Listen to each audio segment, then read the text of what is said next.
On his social media channel. We're going to destroy their missiles and raise their missile industry to the ground. It will be totally, again, obliterated. Iran's retaliation was swift and far-reaching, targeting U.S. bases and allies in more than half a dozen countries across the Middle East.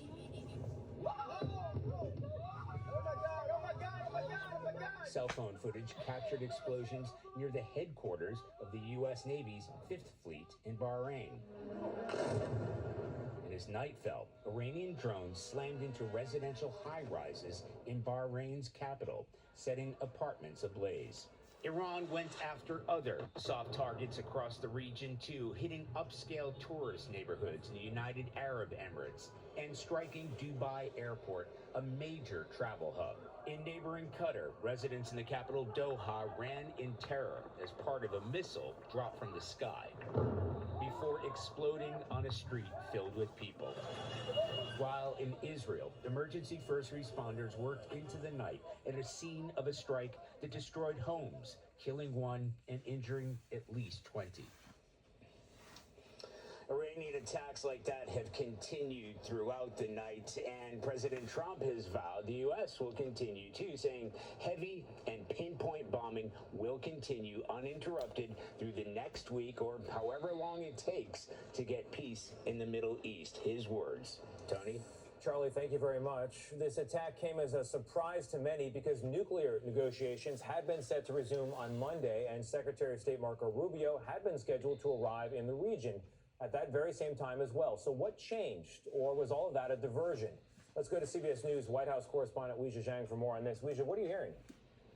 Tony, new tonight, senior administration officials say Iran likely intended to use conventional missiles against the U.S. and allies in the region, perhaps preemptively before a U.S. strike during negotiations. They say if Trump had waited any longer, American casualties would be substantially higher.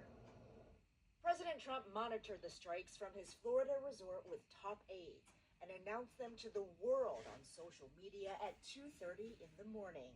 The United States military is undertaking a massive and ongoing operation to prevent this very wicked, radical dictatorship from threatening America. Just hours earlier, Trump attended a formal event.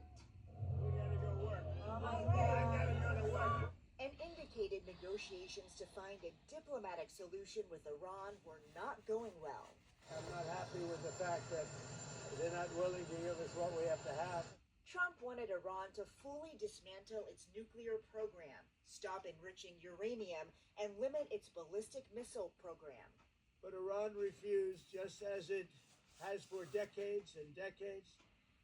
They've rejected every opportunity to renounce their nuclear ambitions, and we can't take it anymore. Iran claims it has not enriched uranium since June, when the U.S. attacked 3 of its nuclear facilities, but it also blocked international inspectors from confirming.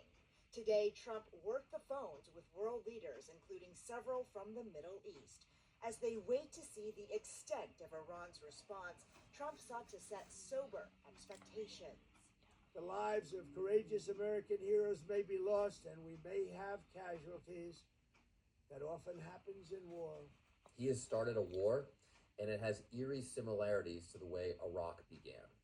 Massachusetts Congressman Seth Moulton served 4 tours in Iraq.